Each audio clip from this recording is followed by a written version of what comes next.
네, 안녕하세요. 23년도 이제 국가직 7급 법학 행정법 어려운 부분만 집중해서 해설하도록 하겠습니다. 여러분들이 이제 익숙한 지문 이런 거는 통과하고 여러분들이 문제 풀 때 좀 어려웠던 부분을 생각해서 말씀을 드리도록 하겠고요. 그다음에 제가 보기에는 제가 직접 여러분들처럼 딱 보고 시간을 재서 25번까지 본 다음에 그다음 다시 한번 딱 검산까지 하는데 25분 딱 걸리더라고요. 아마 여러분들도 아마 능숙하신 분들은 그 정도 걸렸을 것 같고, 어려운 부분은 한 5개 되는데 좀 더 좁히면 한 2개 정도 되지 않을까. 그래서 5개에서 2개 정도, 그래서 상급이라고 좀 볼 수가 있고요. 개인적인 판단이지만 2개 정도 틀리시면 좋았을 것 같아요. 일단 화면으로 전자칠판 보면서 보도록 하겠습니다. 네, 일단 1번 사인의 공법행위 옳지 않은 거, 답은 1번이죠. 사직 의사 표시는 의원 면직 처분 전까지 해야 되고 그 이후에는 할 수 없죠. 그래서 이후가 이제 포인트였고요. 나머지 지문은 여러분들이 보시면 다 알 수 있는 것이고, 그래서 1번 쉬운 문제이고요. 2번 신뢰보원칙 옳지 않은 것은 3번이죠. 3번 신법의 효력 발생일까지 이제 진행 중인이 포인트죠. 진행 중인 부진정 소구입법. 부진정 소구입법은 신뢰보원칙보다 이 법을 적용해야 할 공익이 더 크기 때문에 원칙적으로 허용된다. 그래서 법률의 소급 적용에 해당하므로 틀렸고, 원칙으로 허용될 수 없다 틀렸죠. 나머지는 여러분들이 보시면 되고요. 2번도 쉬웠고요. 3번 행정기본법상 부관 옳지 않은 거, 이것도 쉬운 문제죠. 4번 사후부관은 법유 동사, 특히 이제 사정 변경된 경우에 법률의 근거가 없다면 종전의 부관을 변경할 수 없다 틀렸죠. 그래서 목적 달성할 수 없다고 인정된 경우, 그때 사후부관을 붙일 수 있다. 사정 변경이죠. 그 다음에 4번 행정입법 옳지 않은 것은 답은 4번이에요. 4번은 제가 보기에 거기 해설 프린트물 보시면 해설 프린트물 1페이지 맨 위에 4번은 문제가 있는 지문이다. 해설 프린트물을 먼저 보죠. 첫 번째 줄, 행정규칙 등이 상위 법령의 위임 범위를 벗어난 경우, 그럴 경우에는 이제 대외적 성격이 없다. 이건 이제 알고 계시는 것이고, 그 다음에 두 번째 줄에 행정규칙 내용이 위임 범위를 벗어난 경우뿐 아니라 상위 법령의 위임 규정에서 특정해서 정한 권한 행사의 절차나 방식에 위반되는 경우, 이 위반되는 경우가 들어가야 돼요. 위반되는 경우도 마찬가지이므로 위반되는 경우가 들어가야지 행정규칙이다 이렇게 되는 거죠. 그래서 네 번째 줄부터 지문에 뜬 것인데, 상위 법령에서 세부 사항 등을 시행규칙으로 정하도록 위임하였음에도, 가로 안은 제가 써놓은 거예요. 권한 행사의 절차 및 방법을 특정하여 위임한 것에 위반됐다는 말은 위임 범위를 벗어난 것이다 이런 뜻이니까, 이 법규사항을 고시 등 행정규칙으로 정했다면 대의적 효력이 인정될 수 없다. 그래서 이 가로 안이 들어가야 되는데 여기 안 들어갔어요. 다시 이제 문제지로 오시면 4번 이 문장만으로는 말이 성립이 안 돼요. 상위 법령에서 세부사항, 예컨대 법규사항을 시행규칙으로 정하도록 위임하였음에도 이 법규사항을 고시득 행정규칙으로 정할 수 있죠. 정할 수 있는 거를 법령 보충적 행정규칙이라고 하잖아요. 그러면 이 법령 보충적 행정규칙의 경우에는 대의적 구성력을 가지는 법규명령 효력이 인정된다. 이 문장만으로는 말이 되는 말이에요. 틀린 말이 아니라고. 반드시 뭐가 들어가야 되느냐? 아까 말씀드렸듯이 위임했을 경우에도 위임 범위를 벗어났다든가, 아니면 특정해서 위임한 것에 위반되어라는 표현이 들어가야지만 요 4번이 틀린 문장이 된다 이 말이에요. 이건 충분히 문제 삼을 수 있어요.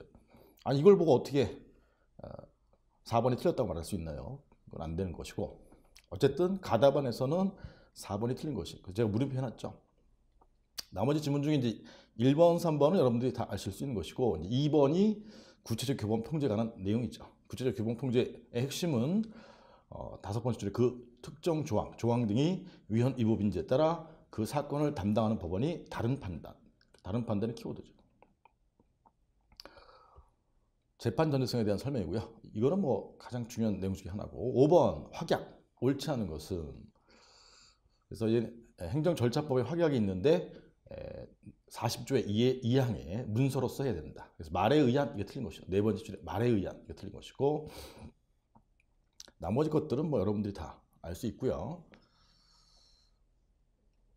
그래서 지금까지 본 것 중에서는 아까 행정입법 4번 문제 정도가 조금 실제 풀 때 헷갈렸을 것이에요. 6번 행정행위에 대한 설명 옳은 것은 옳은 것은 뭐 3번은 당연히 알고 계시는 것이잖아요. 그래서 인간은 기본행위 효력을 완성시키는 보충적 행위. 기본행위가 무효다? 인가도 무효죠. 3번은 틀리면 안 되는 것이죠. 나머지는 다 틀렸는데 1번 명령적 행위의 하명 허가까지는 되지만 대리는 형성적 행위죠. 형성적 행위. 2번 특허죠. 특허. 포괄적 법률을 설정하는 게 특허고 얘는 통상 재량행위죠. 4번 공적 증거력을 부여하는 것은 공증인데 뒤에 내용은 확인을 설명해 놨으니까 틀린 것이죠. 7번 옳은 거. 기속재량 옳은 거. 답은 2번이에요. 2번. 2번에 국가공무원법에 따르면 두 번째 줄에 복직명령이 기속행위예요. 기속행위. 복직명령은 기속행위다. 이런 게 잘 안 나오는 건데 이게 이제 2012년도 판례인데 이게 나왔어요. 잘 안 나오는 판례인데 그럼 이 판례를 몰랐다. 그럴 때는 이제 1번, 3번, 4번이 확실히 틀렸으니까 2번이 맞는 거다. 이렇게 찍으셔야 되겠죠. 그래서 1번에 재량의 일탈, 남용 이런 것은 위법을 말해요. 위법은 적법성이죠. 그래서 두 번째 합목적성, 공익성 이건 아니죠. 3번 사증발급. 사증발급은 비자 발급이잖아요. 그래서 얘는 공증의 일종인데 사증발급은 통상 이제 재량이 귀하 허가, 특허, 그다음에 사증발급, 그다음에 체류자 변경 허가 이런 것들이 다 재량이죠. 4번 주택건설 사업 승인 재량이.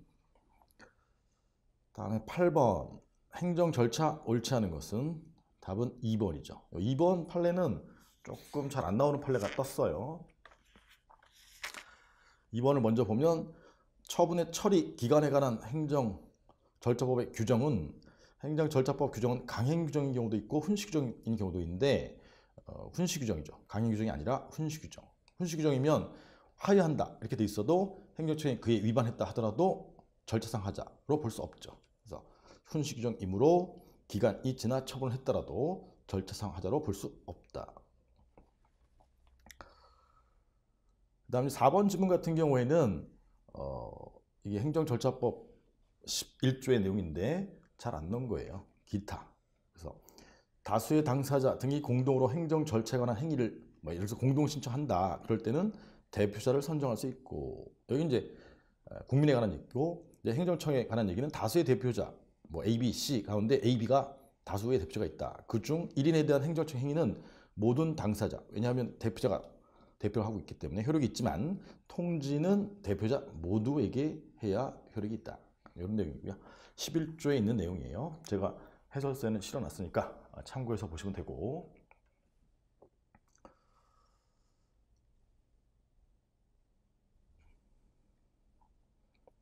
그 다음에 이제 9번 정보공개법 이건 뭐 쉬운 문제죠. 옳지 않은 것은 두 번째 줄에 세 번째 이의 신청 할 수 있다죠. 거쳐야 한다. 필요 절차 아니죠. 이의 신청 할 수 있다.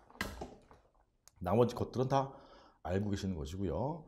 10번 의무 이행 확보 수단 옳은 것은 이것도 뭐 쉬운 문제죠. 답은 2번이죠. 부동산 등기법, 실권리자 등기법, 과징금 채무, 과징금 불법하게 얻은 경제적 이득 등이기 때문에 승계된다죠. 이행강제금은 승계되지 않지만 다 아시는 것이죠. 그 다음에 이제 3번, 4번 가운데 3번 가산세, 본세와 가산세는 구별되는 거죠. 그래서 세 번째 줄에 본세 감면 사유가 인정되다 하더라도 가산세의 감면 대상이 포함된다고 볼 수 없다. 별개 세목이기 때문에 해설서에 실어놨어요. 한번 해설서 2페이지에 보시면 3분의 2 지점에 문제 10번, 3번 두 번째 줄에 독립된 즉 별개의 조세다. 그래서 본세 감면 사유가 인정된다 하여도 가산세 감면 대상에 포함되는 것이 아니고 이 지문이 나온 것이고요. 반면에 가산세 의무를 이행하지 않은 데 대한 정당한 사유가 있다. 그러면 가산세는 부과하지 않죠. 어느 경우에도 본세, 납세 의무가 있더라도 본세와 구별되는 독립된 세목이기 때문에. 그다음에 11번 이행강제금 옳지 않은 것은 답은 쉽죠. 3번에 이행하였다면 부과할 수 없다. 이게 핵심이죠. 두 번째로 이행하였다면 부과할 수 없다. 뭐 맨날 나오는 지문이고. 12번 행정벌에 대한 설명으로 옳지 않은 것은 4번 지문이죠. 4번 지문은 이미 기출됐었던 것이에요. 그래서 과태료 사건은 특별 규정 있는 것을 제외하고는 이제 과태료 재판, 민사 재판을 하는데 검사가 원고고 그다음에 과태료 상대방, 당사자가 피고죠. 그래서 관할은 피고 소재지, 피고 주소지, 당사자 주소지의 지방법원 관할로 한다. 그래서 25조에 있는 내용이고 이미 기출된 거라서 뭐 이것은 틀리시면 안 돼요. 13번 국가비상법상 0.5조죠. 5조 책임 옳지 않은 것은 얘도 틀리면 안 되죠. 3번에 통상의 안전성, 사회통념상 일반적으로 되는 정도로 판단했는데 재정적, 인적, 물적 제약 등은 참작 사유, 고려 사유는 되죠. 결정 사유는 아니지만 3번 틀리시면 안 되고 나머지는 다 알고 계신 지문이고요. 14번 취소 소송 설명으로 옳지 않은 것은 1번이죠. 1번 제가 강조했던 내용이잖아요. 부당해고 구제 신청에 관한 중노위의 결정, 중노위의 재심에 대하여 예외적인 칙을 주니까 중노의 결정, 재심에 대하여 취소를 지겠다. 그래서 중노의 결정 자체가 처분이라면 처분의 위법 판단의 기준 시 처분시예요. 처분시의 법과 사실 등으로 판단하는 것이기 때문에 위법 판단의 기준 시 처분설. 결론 법원은 중노의 결정 후, 처분 후에 생긴 사유를 들어서 그 위법, 적법 여부를 판단할 수 없다죠. 없다. 틀린 것이고. 나머지 질문 뭐 다 알고 계시는 것이죠. 그 중에 이제 2번은 좀 어려운 질문이에요.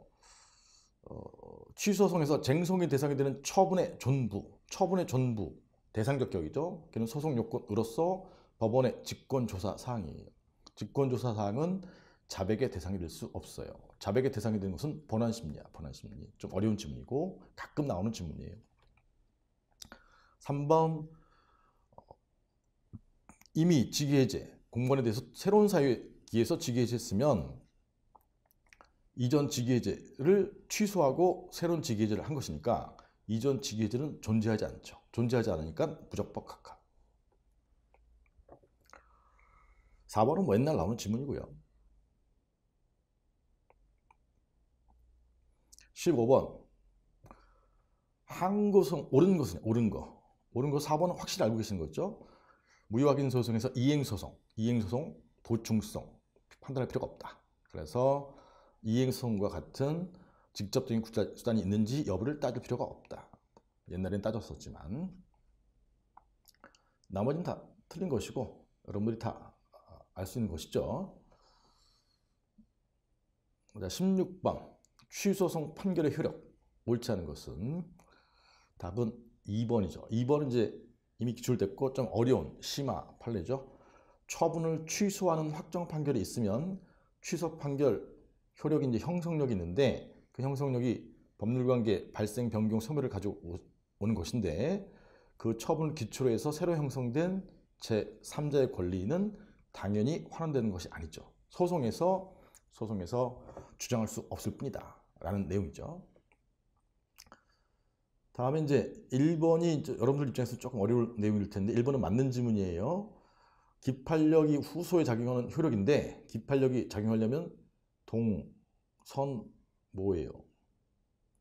동일 소송물, 그다음에 선결관계, 모순관계인데 사안은 이제 선결관계에 관한 내용이에요. 그래서 첫 번째 줄에 전소송물과 동일하지 않더라도 원래 동일해야 되는데 동일하지 않더라도 전소송물에 관한 판단이 후소의 선결관계, 선결 문제가 되는 경우 그럴 경우에 기판력이 작용하기 때문에 후소에서 다른 판단, 다른 주장을 하는 것은 기판력에 반한다.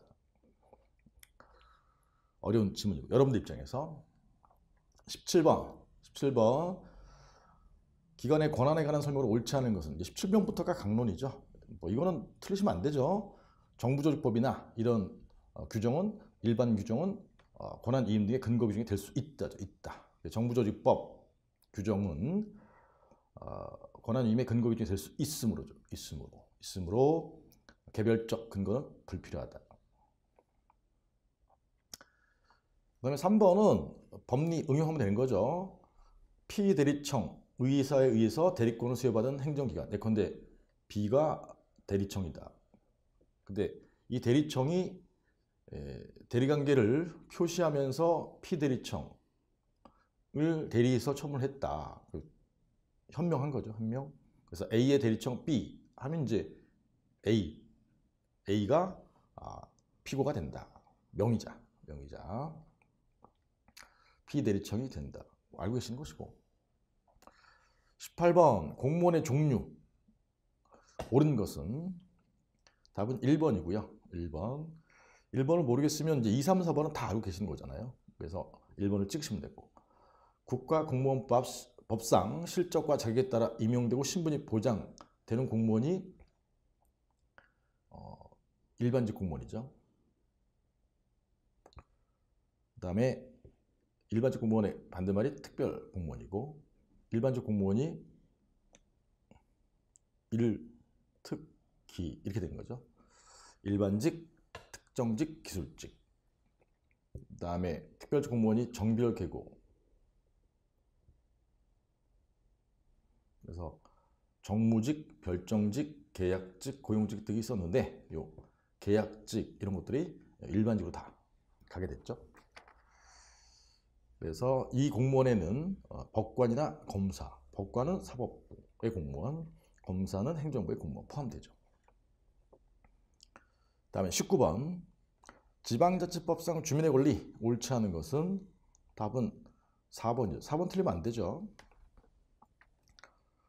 주민은 주민의 권리 의무와 직접 관련된 사항에 한해서 지방자치단체 규칙이 아니라 조례죠. 조례. 그래서 직접민주주의와 관련해서 조례, 제정, 개정, 개폐, 청구권이 있는 것이죠. 그 다음에 이제 나머지 질문 가운데 2번 같은 경우에는 주민투표권은 법률이 보장하는 권리. 그래서 헌법상 참정권 침해에 해당하지 않는다. 자주 나오는 것이고, 1번은 최근 판례 할 때 강조했던 내용이죠. 20번 국가, 지자체 등 상호관계 옳은 것은 옳은 거 답은 3번이에요. 3번 당연히 알고 계시는 판례잖아요. 마지막에 4기에 정리할 때 다 정리한 것이니까. 그래서 자치사무가 다른 지자체 등에 보호할 만한 가치가 있는 이익을 침해한다. 그러면 165조 조정 대상 사무가 될 수 있다. 침해하는 경우에 대상이 될 수 있다. 옳은 것이요. 옳은 거. 나머지는 틀렸는데 뭐 1번, 4번은 다 알고 계시는 것이고 2번이 좀 까탈스러운 거죠. 까탈스러운 거. 얘는 이제 192조 5항과 관련된 것인데 세 번째 줄에 주무부 장관은 제 의결에 대해서 군수에게 하는 게 아니라 시도지사죠. 시도지사. 주무부 장관은 시도지사. 시도지사는 시장 군수. 군수에게 하는 사람은 시도지사. 192조 5항에 관한 내용이에요.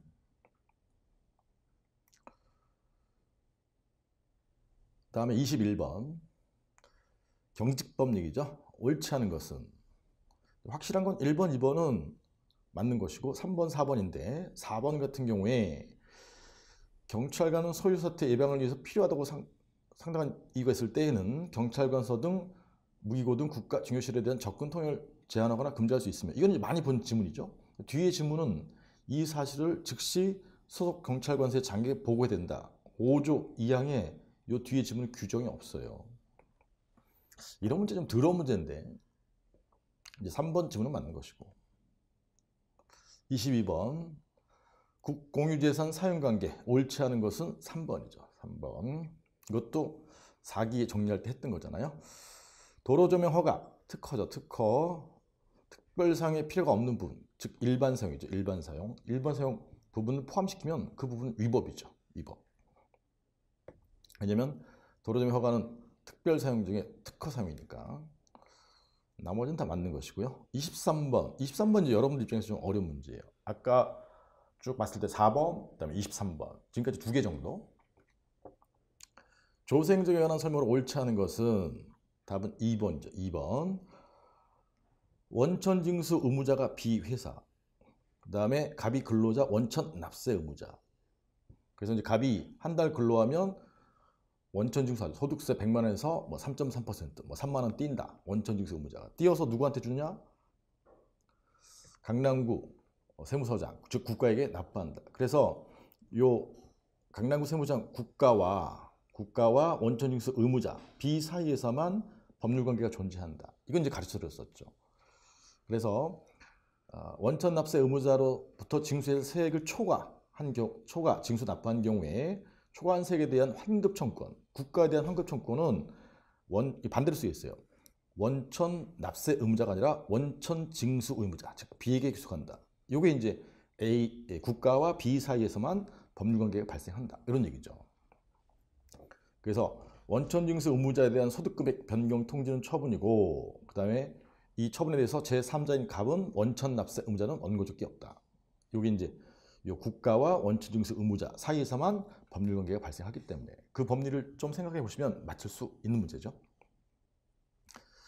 4번은 좀 제가 이제 안 가르쳐 드린 판례라서 아마 23번에서 2번하고 4번 중에 이제 헷갈리셨을 것 같아요. 신고 납세 방식, 예컨대 등록세라든가 아니면 부가세, 내가 세금이 얼마 될 것 같다, 100만 원 될 것 같다 라고 이제 1월 25일 날 신고를 했다. 그럼 신고에 의해서 납세 의무가 확정되죠. 확정. 근데 그 납세 문제 신고행위가 중대 명백한 하자로 인해서 당연무효로 되지 않는 한 이 납세 의무는 있는 것이니까 신고에 따라 납부한 세액이 바로 부당이득에 해당하는 것은 아니다. 이런 법리예요. 한번 확인해 보면 프린트물 3페이지에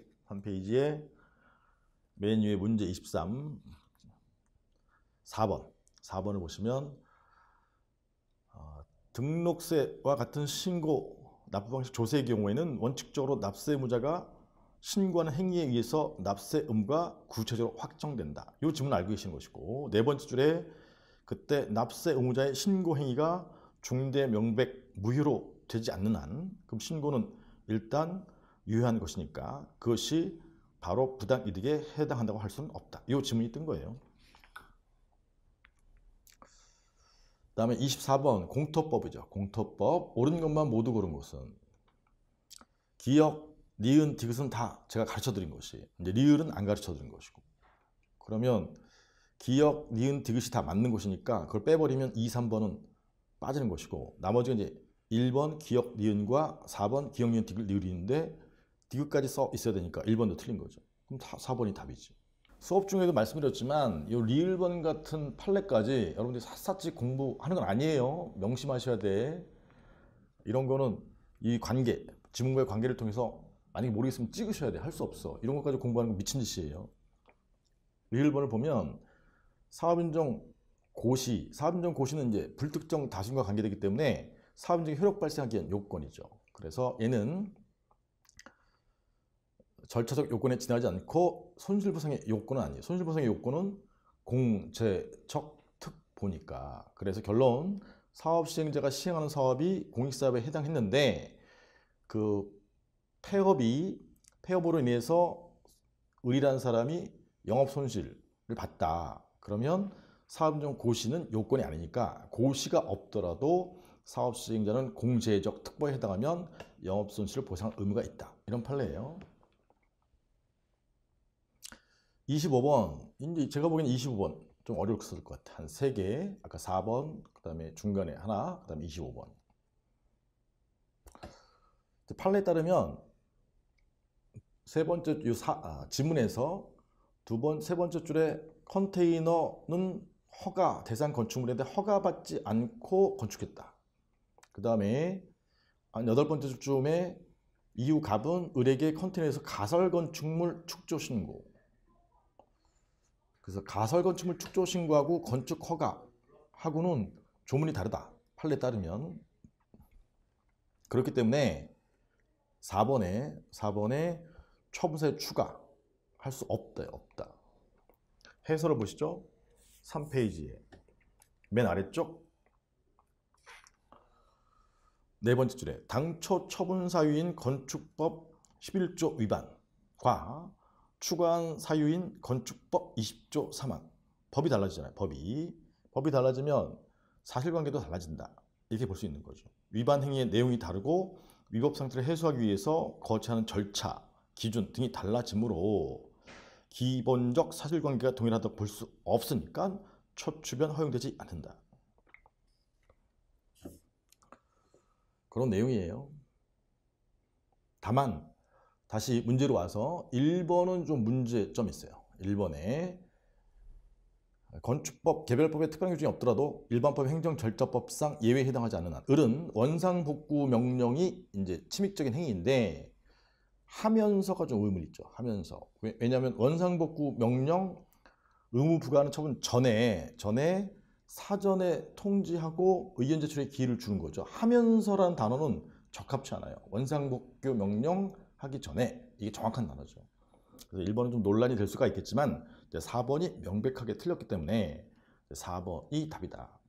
네, 이렇게 해서 여러분들이 어려워했을 법한 부분만 이제 해설을 했고요.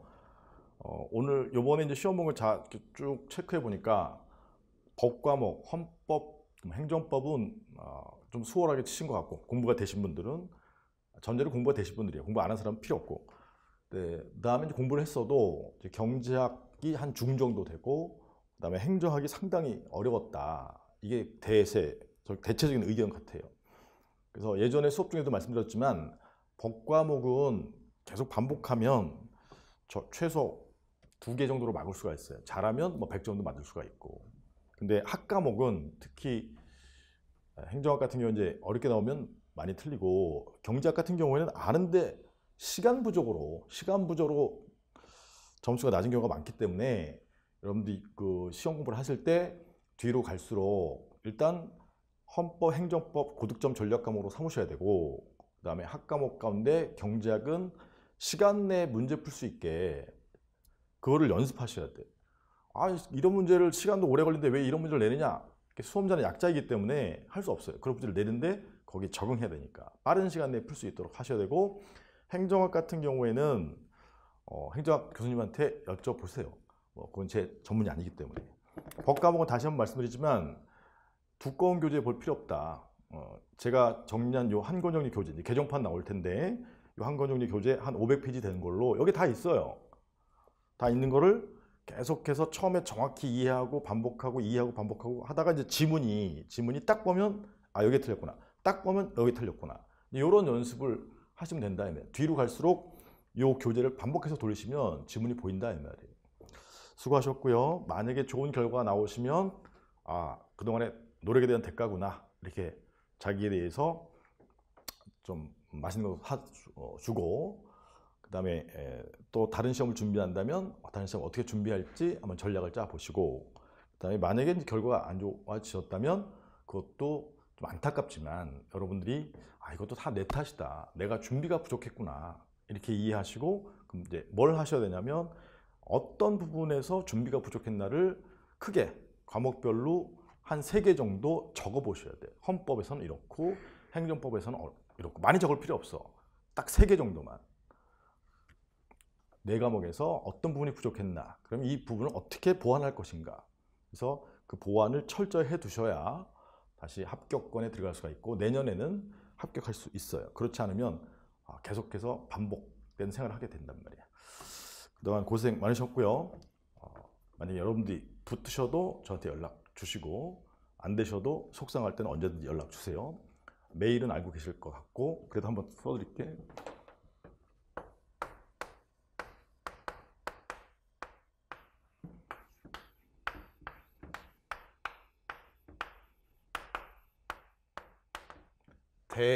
대장빵빵 다음 내시고요. 전화번호는 통과. 네, 수고하셨습니다. 감사합니다.